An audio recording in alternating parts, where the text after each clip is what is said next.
오늘 은혜 받으실 하나님의 말씀은 요한일서 5장 13절부터 마지막 21절에 기록된 말씀, 신약성경 393쪽입니다. 요한일서 5장 13절부터 한 목소리로 봉독하시겠습니다. 내가 하나님의 아들의 이름을 믿는 너희에게 이것을 쓰는 것은 너희로 하여금 너희에게 영생이 있음을 알게 하려 함이라. 그를 향하여 우리가 가진 바 담대함이 이것이니 그의 뜻대로 무엇을 구하면 들으심이라. 우리가 무엇이든지 구하는 바를 들으시는 줄을 안즉 우리가 그에게 구한 그것을 얻은 줄을 또한 아느니라. 누구든지 형제가 사망에 이르지 아니하는 죄 범하는 것을 보거든 구하라. 그리하면 사망에 이르지 아니하는 범죄자들을 위하여 그에게 생명을 주시리라. 사망에 이르는 죄가 있으니 이에 관하여 나는 구하라 하지 않노라.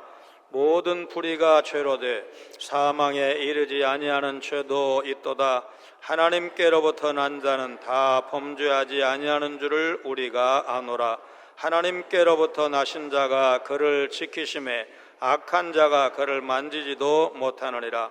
또 아는 것은 우리는 하나님께 속하고 온 세상은 악한 자 안에 처한 것이며, 또 아는 것은 하나님의 아들이 이르러 우리에게 지각을 주사 우리로 참된 자를 알게 하신 것과 또한 우리가 참된 자 곧 그의 아들 예수 그리스도 안에 있는 것이니 그는 참 하나님이시요 영생이시라. 자녀들아, 너희 자신을 지켜 우상에게서 멀리하라. 아멘. 역사적으로 거대한 제국이 멸망한 가장 큰 이유는 성적, 도덕적 타락 때문이라는 연구 보고가 있습니다. 강대한 제국이 무너지는 시점에 사람들의 양심이 무뎌져서 성적으로 타락하고 그 사회의 도덕과 질서가 무너지는 공통점을 찾을 수 있다라는 것입니다.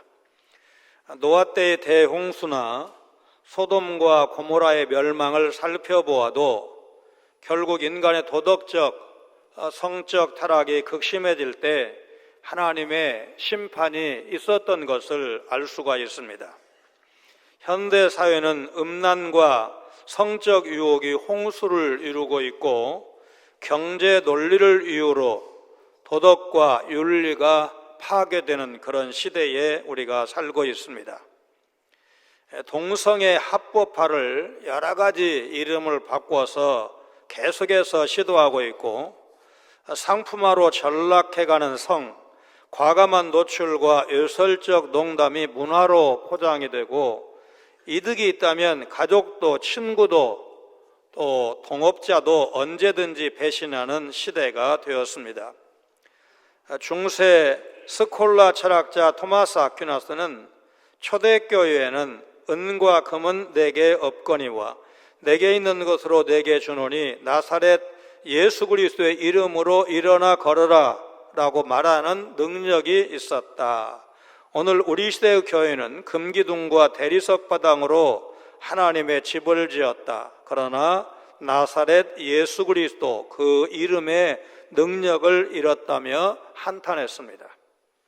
800여 년 전 토마스 아퀴나스의 탄식에 교회가 얼마나 깨어서 각성했을까요?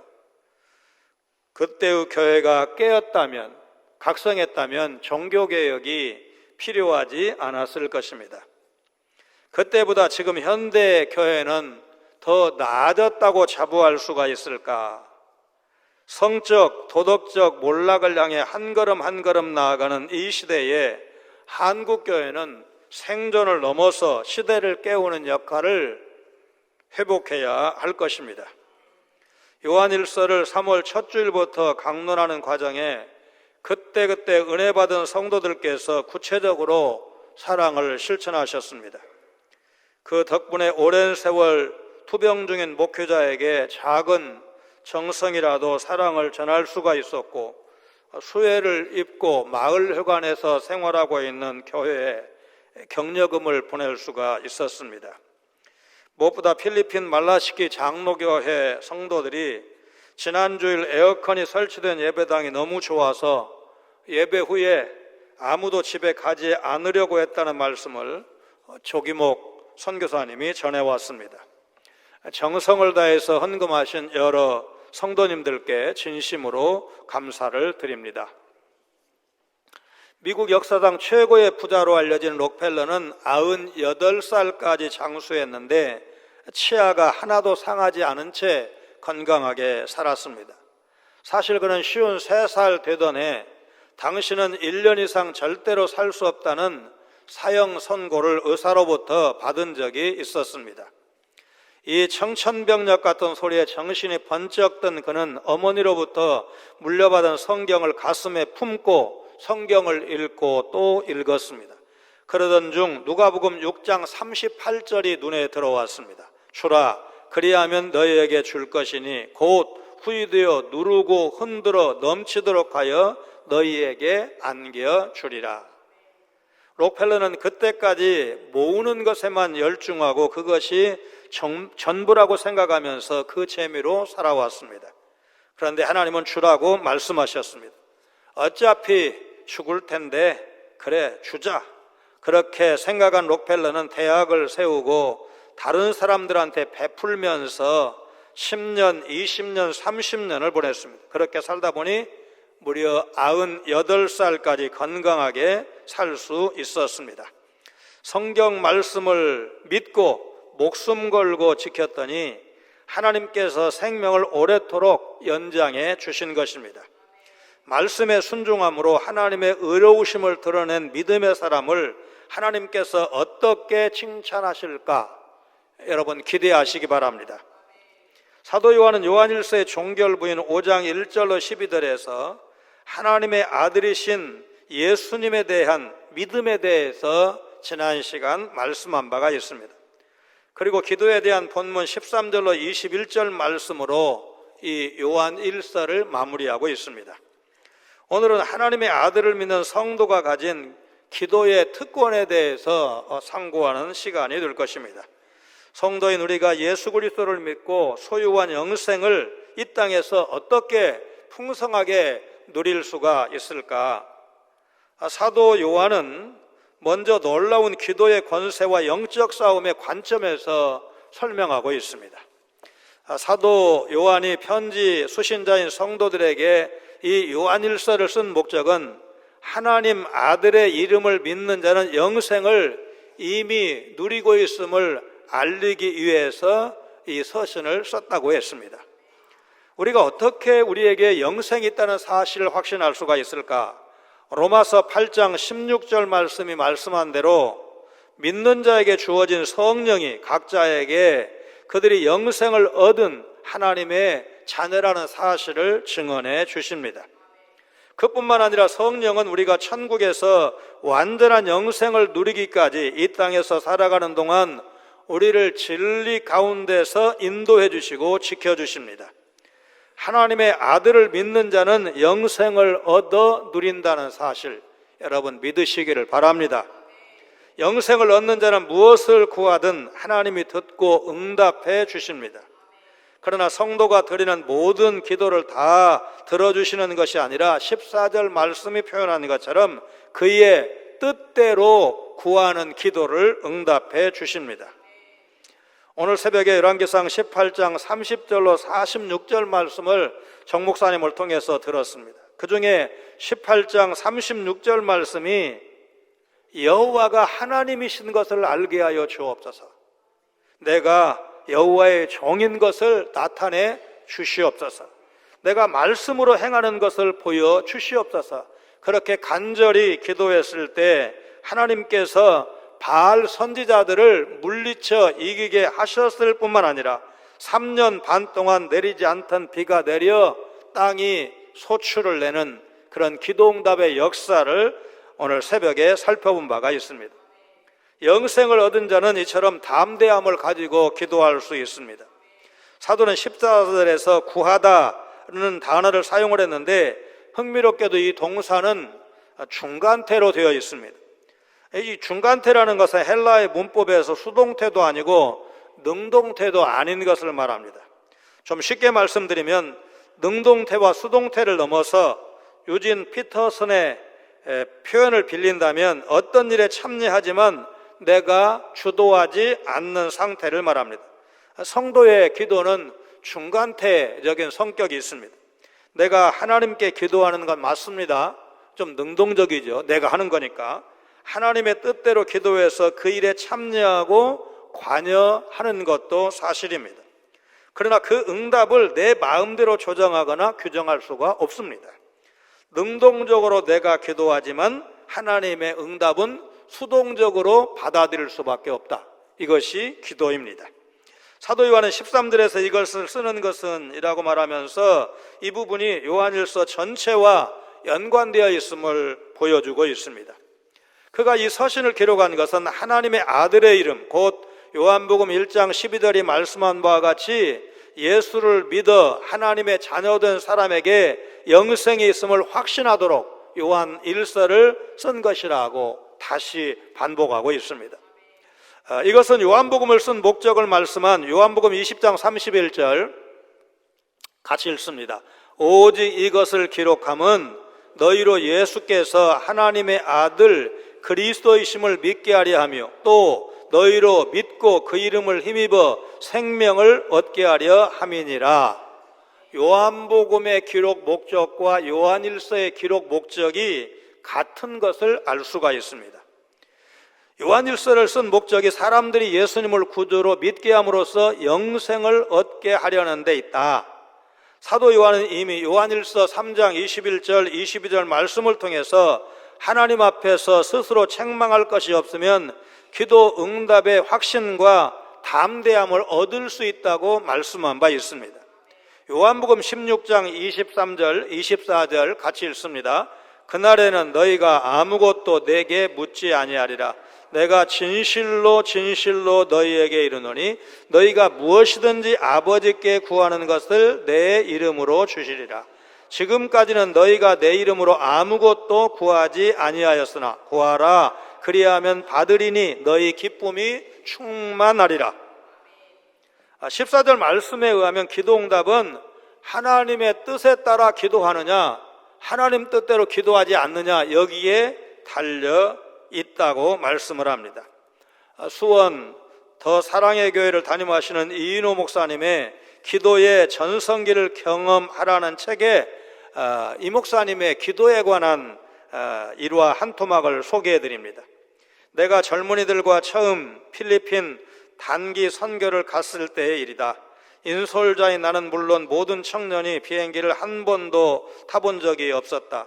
당시 단기 선교가 보편화되어 있지 않던 터라 교회에서 많이 걱정하고 반대했지만 우리는 결국 허락을 받아냈다. 그런데 성수기인 성탄절 휴가철이라 정작 비행기표를 구하지 못할 위기에 처하고 말았다. 일행 20명이 모두 대기 예약에 걸려 있었다. 온 교회를 시끄럽게 하면서 허락을 받아냈는데 정말 난감했다. 나는 결국 포기하기로 마음먹었다. 조심스럽게 책임 맡은 형제에게 포기하는 것이 낫겠다고 말을 건넸다. 그때 날 쳐다보던 형제의 눈빛을 잊을 수가 없다. 그는 단호한 눈빛으로 말했다. 목사님, 안 됩니다. 저는 처음에 이 선교 여행을 불가능하다고 여겼지만 목사님께서 하나님은 불가능을 가능하게 하시는 분임을 믿고 기도하라고 하셨습니다. 그 말씀을 믿고 지난 여러 달 동안 기도하며 준비했습니다. 그런데 이제 와서 포기하다니 말도 안 됩니다. 내가 여기서 포기하면 그 형제의 믿음을 실족시킬 것만 같았다. 정말 난감했다. 하지만 더 이상 퇴로가 없었다. 홍해와 같이 앞이 막혔지만 오직 기도와 믿음으로 하나님의 능력과 기적을 바라보며 전진할 수밖에 없다고 생각했다. 그때부터 3주간 본격적인 기도에 돌입했다. 모든 청년부 형제 자매들을 교회로 불러 매일 3시간씩 기도회를 열었다. 개인적으로는 하루 종일 기도했다. 그러자 믿을 수 없는 기적이 일어났다. 20명이 모두 표를 구한 것이다. 그때의 감격은 지금도 잊히질 않는다. 우리 선교팀은 정말 살아계신 하나님을 경험했고 사기가 충천해서 필리핀으로 갔다. 기도한 대로 응답해 주실 하나님만 믿고 바라며 기도했더니 기적이 일어난 것이다. 우리가 하나님의 뜻대로 기도를 드릴 때 그 기도 응답에 대해서 100% 확신해도 된다는 것이 오늘 15절 말씀입니다. 하나님이 그분의 뜻대로 드리는 기도에 반드시 응답하신다는 사실을 알 때 우리는 응답에 대한 자기압수표, 나아가 백지수표를 손에 잡은 것 같은 확신을 가질 수가 있는 것입니다. 그런데 우리가 다른 사람들의 간증을 듣다 보면 간절히 기도하면 능력이 있다, 금식해야 기도 응답 확률이 높다는 식의 말을 가끔 듣게 됩니다. 간절한 기도도 필요하고 다급하면 금식 기도도 할 수 있지만 이 모든 것은 하나님이 어떤 분인지 몰라서 하는 말일 수 있고, 심하게 말하면 이방 종교에서나 나올 법한 주장일 수도 있다는 사실을 아셔야 합니다. 신자가 기도하면서 자기압수표처럼 응답을 확신하는 이유는 우리가 예수 그리스도를 믿어서 그분의 생명을 받았기 때문입니다. 이 영생을 소유한 자는 그리스도 안에서 하나님께 용납된 자이고 하나님을 아빠, 아버지라고 부르는 그분의 영광스러운 자녀인 것입니다. 여러분, 살아가면서 막막했던 경험 있으실 것입니다. 자신을 둘러싼 답답한 환경과 상황이 감당할 수 없을 정도로 짓누를 때, 설상가상 무기력감에 빠져서 의욕마저 상실했을 때 여러분 어떻게 하십니까? 이때 우리는 기도해야 합니다. 기도가 잘 되지 않으면 기도 많이 하는 다른 분에게 나를 위해서 기도해 주세요 요청도 해야 됩니다. 우리 성도는 기도할 수 있고 응답을 확신할 수 있는 하나님의 당당한 자녀라는 사실을 우리가 잊지 않아야 합니다. 영생을 소유한 자가 주님의 뜻대로 무엇을 구하든지 하나님께서 들어주신다는 약속의 말씀, 여러분 믿으시기를 바랍니다. 요한은 17절에서 모든 불의가 죄라고 선언을 하는데 영지주의자들을 염두에 두었을 것입니다. 당시 이단이었던 영지주의자들은 죄를 무시했습니다. 죄를 무시하니까 죄를 지어도 죄책감도 느끼지 않았습니다. 그들이 중요시했던 것은 영적 지식이었습니다. 지식이 구원을 이룬다고 주장했습니다. 저희 집 그릇장에 오래된 찻잔이 있는데 아끼느라 그런지 잘 쓰지를 않습니다. 그래서 어느 날 사돈될 분이나 와야 그거 꺼낼 거야, 이제 아내에게 그렇게 말한 적이 있습니다. 여러분, 좋은 그릇은 안 씻어도 됩니까? 좋은 그릇이니까, 비싼 그릇이니까. 여러분, 그렇지 않죠. 아무리 좋은 그릇, 비싼 그릇, 깨끗한 그릇도 한 번 음식 먹으면 다시 설거지 해야만 그 다음에 음식을 먹을 수가 있는 것입니다. 쉽게 말하면 예수님을 영접하고 거듭난 사건인 첫 회심이 마치 새 그릇을 사는 것으로 비유를 한다면, 매일매일 회개하고 마음을 닦는 것은 한 번 사용한 그릇을 설거지하는 것과 비슷하다고 봐야 할 것입니다.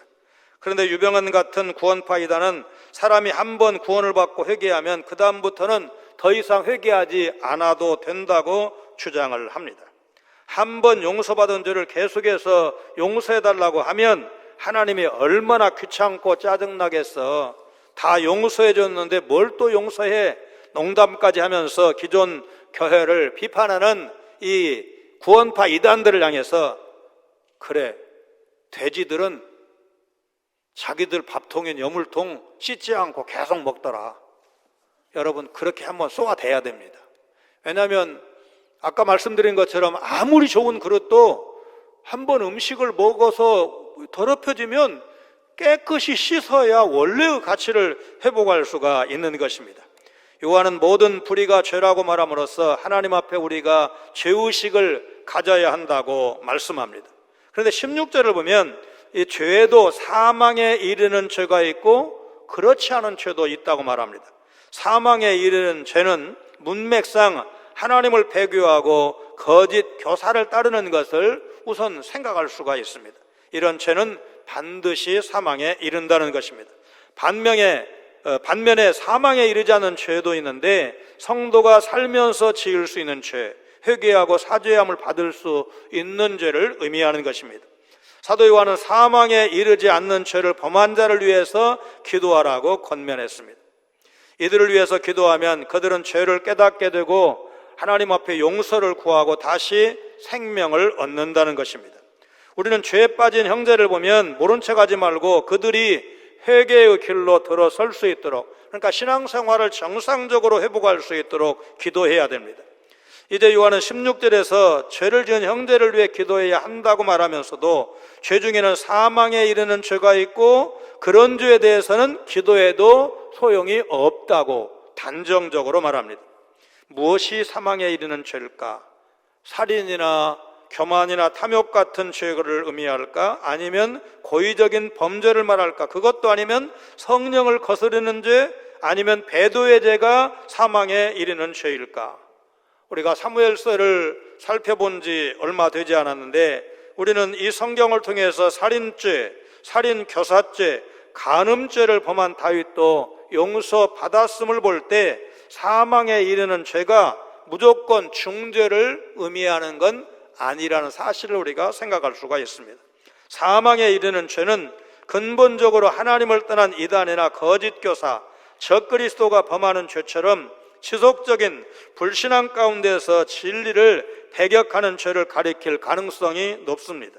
이런 죄는 새 생명의 소망이 전혀 없는, 말하자면 영적으로 죽어있는 상태에서 지은 죄를 의미할 가능성이 큰 것입니다.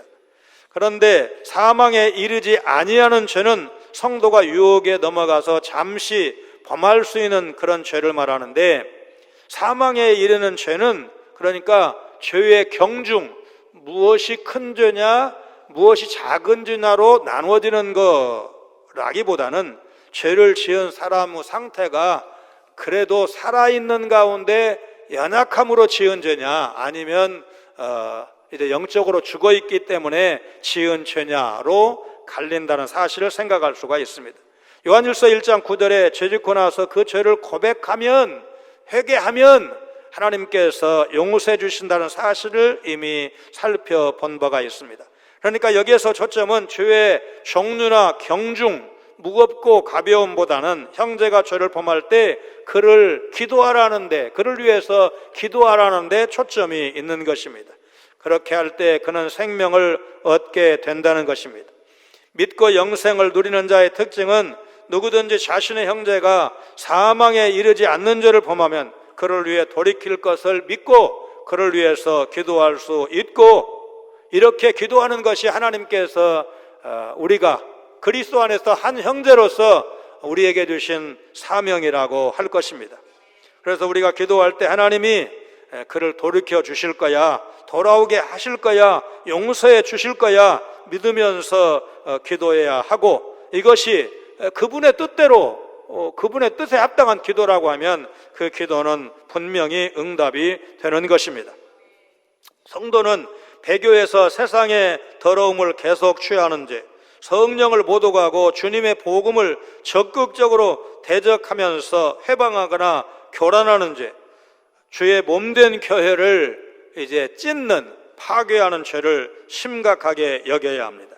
이런 죄가 아니라면 우리는 범죄한 형제들을 위해서 기도해야 되고, 하나님은 그 형제를 위한 기도를 귀하게 여기시고 그들을 회개하고 주 앞에 돌아와서 주님과 함께 또 우리와 함께 믿음의 길 걷도록 인도하신다는 사실을 여러분 잊지 않으시기를 바랍니다. 성도는 사망에 이르지 아니하는 죄를 지은 형제를 위해서 기도할 뿐만 아니라 자기 자신도 조심해야 합니다. 그 이유는 누구나 죄를 지을 수 있는 연약한 존재이기 때문입니다. 사도 요한은 자신의 편지를 너희 자신을 지켜 우상에게서 멀리하라는 권면으로 마무리하고 있습니다. 성도는 죄와 사탄의 유혹으로부터 자신을 지켜야 합니다. 오늘날의 우상은 구약시대처럼 형상, 불상, 이것보다는 하나님이 아닌 다른 것을 섬기는 것을 말합니다. 하나님과 멀어지게 하는 것이 우상이고, 그래서 이런 우상을 멀리해야 하는 것입니다. 그러나 하나님으로부터 나신 자, 곧 예수님께서 성도를 지키신다는 사실을 우리가 기억해야 됩니다. 18절 말씀이 악한 자가 성도를 만지지도 못하게 하신다, 다소 과장되어 보이지만 원리적으로 보면 여러분, 사탄은 욥의 경우에서 우리가 볼 수 있는 바와 같이 하나님이 허용하시는 한도 내에서만 뭔가를 할 수가 있습니다. 그래서 하나님께 속해서 그리스도의 보호를 받고 있는 성도들에게 결정적인 해를 끼칠 수는 없는 것입니다. 로마서 8장 35절로 39절 말씀을 통해서 세상의 그 무엇일지라도 그리스도 예수 안에 있는 우리를 하나님의 사랑에서 끊을 수 없다는 사실을 여러분 믿으시기를 바랍니다. 그래서 우리는 깨어서 기도해야 되고 말씀으로 자신을 무장해야 하는 것입니다. 하나님은 그런 사람을 사무엘상 25장 29절에 나발 때문에 단단히 화가 난 다윗을 만났을 때 아비가일이 표현했던 생명싸개로 지켜주십니다. 요한은 이제 18절에서 하나님의 보호하심에 대한 확신을 말하는데 하나님께로부터 난 자는 다 범죄하지 아니하는 줄 우리가 아노라. 3장 9절에서도 말씀을 이미 했죠. 우리의 실제 모습과 다른 이 말씀의 뜻이 무엇이겠습니까? 어떤 사람은 여기에 사용된 동사가 현재형이라는 것을 눈여겨보고 이 말이 하나님의 자녀는 계속해서 범죄하지 않는다. 그러니까 일회성으로 실수해서 범죄할 수는 있지만 연속해서 범죄하지 않는다. 그렇게 이제 주장을 하지만 여러분, 우리가 연속해서 죄 안 짓습니까? 한 번 죄 짓고 철저하게 회개했으니까 다시는 그 죄를 안 지어야 하는데 여러분 실제로 우리의 모습은 그렇지 않지요. 또 요한이 앞에서 만일 우리가 죄가 없다고 말하면 스스로 속이고 또 진리가 우리 속에 있지 아니할 것이요 라고 했던 1장 8절 말씀과도 모순되는 것입니다. 그래서 이 말을 우리가 어떻게 봐야 되느냐? 하나님의 자녀는 죄를 범하는 영역에 속해 있지 않다. 사도 요한은 하나님과 마귀, 교회와 세상 나름의 고유의 영역이 있다는 것입니다. 하나님의 영역에 사는 사람들은 죄와 상관없는 영역에 살고 있다. 그러니까 죄와 상관없는 영역이라기보다는 죄로 인해서 멸망하지 않는 영역에 살고 있다는 것입니다. 그러나 그 효력은 신자가 실제로 하나님 안에 거하는 범위 안에서 유지될 수가 있는 것입니다. 요한은 하나님께로부터 나신 자가 그를 지키심에 악한 자가 그를 만지지도 못하느니라 말씀했습니다. 하나님께로부터 나신 자는 예수님을 가리키고 악한 자는 마귀를 의미합니다. 예수님의 보호하심이 얼마나 큰지 마귀에는 신자에게 근접할 수 없을 뿐만 아니라 만지지도 못한다. 좀 이렇게 과장되어서 이렇게 표현을 하고 있는데 예수님이 신자를 보호하시고 끝까지 책임지신다는 사상은 요한복음에 나오는 예수님의 고별기도, 요한복음 17장을 대제사장의 기도 그러는데 17장 12절 15절에 잘 나타나 있습니다. 같이 읽겠습니다. 내가 그들과 함께 있을 때에 내게 주신 아버지의 이름으로 그들을 보존하고 지키었나이다. 그 중에 하나도 멸망하지 않고 다만 멸망의 자식뿐이오니 이는 성경을 응하게 함이니이다.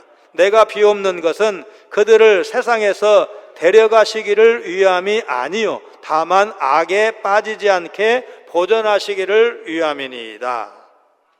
예수님은 하나님의 자녀만을 보호해 주시기 때문에 그분의 보호를 받지 못하는 사람이라면 하나님의 자녀라고 할 수가 없습니다. 요한은 이 대전제를 이미 여러 번 언급을 했지만 19절에서 하나님과 세상의 구별을 이원론적으로 다시 말씀한 것입니다. 이제 신자는 하나님께 속한 자로 선한 그룹에 속했다는 것이 분명해집니다. 그렇다면 우리는 그걸 어떻게 알 수가 있는가? 요한은 예수님이 우리에게 그런 분별력을 주셨다고 말씀합니다. 20절 초도에 보니까 또 아는 것은 하나님의 아들이 이르러 우리에게 지각을 주사 우리로 참된 자를 알게 하셨다고 말합니다. 여기 참된 자는 예수님을 말하는데, 그런데 이 지각이라는 말이 여러분 어려운 말이 아닙니다. 영어 성경에 보니까 understanding 이렇게 되어 있어요. 이것은 본래 사람이 가지고 있었던 것이 아니라 하나님의 자녀가 된 사람들에게 예수님이 주신 선물입니다. 그래서 결국 신자는 20절 중반에 우리가 참된 자 곧 그의 아들 예수 그리스도 안에 있는 것을 확신하게 됩니다. 요한은 여기서 그의 특징대로 그리스도께서 어떤 분이신가를 20절 끝에 덧붙이고 있습니다. 요한은 1장 2절에 이미 언급한 바와 같이 바로 20절에서도 예수님이 영생이라고 선언하고 있습니다. 자녀들아, 너희 자신을 지켜 우상에서 멀리하라. 21절 말씀, 우상 숭배를 경계하라는 일반적인 말씀인지 적대자들의 그릇된 신앙을 경계하라는 말씀인지 당장은 구분하기가 쉽지 않습니다. 그런데 20절에서 하나님의 자녀에게 진리에 대한 분별력, 지각을 선물로 주셨다고 했기 때문에 그 말씀과 연관지어 본다면 이 21절 말씀은 그 분별력을 사용해서 하나님께 속하지 않은, 곧 마귀에게 속한 사람들을 경계하고 그들에게 물들지 말라는 교훈으로 봐야 할 것입니다. 우리가 나살기 바쁜 세상에 살면서도 범죄한 형제를 위해서 잊지 않고 기도할 수 있는 이유는 우리가 죄에 대해서 민감함을 가지고 있기 때문에, 영적인 생명이 우리에게 있기 때문에, 쉽게 얘기하면 잠자고 있을 때는 뭡니까? 영적으로 죽어있는 상태에서는 자신도 죄에 대해서 둔감할 뿐만 아니라 다른 사람의 죄에 대해서도 둔감할 수밖에 없는데, 여러분, 우리가 영적으로 깨어있기 때문에 다른 형제의 죄에 대해서도 저렇게 살면 안 되는데, 그래서 우리가 기도할 수 있는 것입니다. 이제는 세상이 아닌 주님께 속해 있고 죄와 세상 아래에 있지 않기 때문에 죄를 분별할 수가 있고 대적할 수가 있는 것입니다. 그러나 전에 그렇지 않았습니다. 영적으로 우리가 무기력했을 때, 영적으로 죽어 있을 때 죄의 권세에 굴복해서 유혹에 빠져들기 십상이었고, 그러나 이제는 주님이 우리를 악한 자가 만지지 못하도록 지켜주신다는 사실입니다. 그래서 우리는 죄를 지으면서 살 수가 없는 것입니다. 우리가 죄의식에 빠져서 주님께 나아가지 못하고 있을 때도 주님은 끊임없이 우리 찬송가 가사처럼 집을 나간 자여 어서와 돌아와, 어서와 돌아오라. 주님은 끊임없이 우리에게 돌아올 것을 촉구하시면서 기다려 주시는 것입니다. 그러므로 여러분 스스로를 죄로부터, 이 사탄의 유혹으로부터 지키시기를 바랍니다. 하나님께서 모든 능력으로 함께 하신다는 사실, 하나님 대신 섬김을 받으려는 모든 우상으로부터 떠나셔야 합니다. 주님이 세상 끝날까지 지키실 것, 시편 121편 8절에 여호와께서 너의 출입을 지금부터 영원까지 지키시리로다. 마태복음 28장 20절에서도 예수님은 동일한 약속을 성도들에게 하셨습니다. 기도라는 책으로 유명한 리처드 포스터는 아틀라스의 양팔처럼 이 세상은 위로 향해 올린 기도의 손으로 지탱된다, 그런 말을 했습니다. 하나님은 사랑하는 자녀들에게 기도의 특권을 주셨습니다. 우리는 다른 사람을 위해서 기도할 수 있고 자기 자신을 위해서도 성경의 명령대로 쉬지 말고 기도해야 합니다. 하나님으로부터 난 자는 하나님만이 주실 수 있는 특별한 선물을 이미 받았고 앞으로도 받아 누릴 것입니다. 영생과 응답과 보호가 그것입니다. 영생과 응답, 보호는 세상으로부터 얻을 수 없는 것들입니다. 우리 안에 그리스도로 말미암은 생명이 어떻게 흘러 넘칠 수가 있는가? 받은 은혜대로 작은 것이라도 나누고 연약하기 때문에 하나님 앞에 기도해서 응답받고 하나님과 함께할 때, 또 우리 주님과 함께할 때 우리는 주님 앞에 설 때까지 영적 싸움을 계속 싸워가야 하고, 그 영적 싸움에서 주님의 도우심을 받아서 승리할 수 있다는 사실, 여러분 체험하고 누리시는 여러분 되시기를 주님의 이름으로 축원합니다.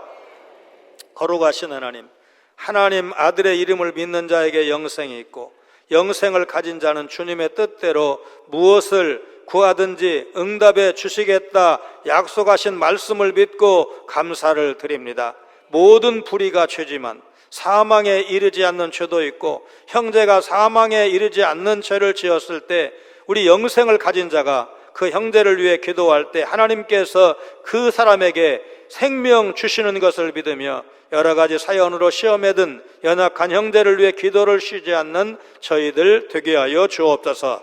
영생을 가진 자는 주님께 속하고 하나님의 보호 아래에 있어 범죄하지 않는다는 말씀 의지하여 주님의 품에서 벗어나지 않는 거룩한 삶을 살게 하여 주옵소서. 믿는 성도가 하나님의 뜻대로 구하면 들으시고 예수님은 하나님께로부터 난 자가 범죄하지 않도록 세상 끝날까지 눈동자와 같이 지키시며 그분을 알아가도록 지각을 선물로 주시는 것을 믿고 감사를 드립니다.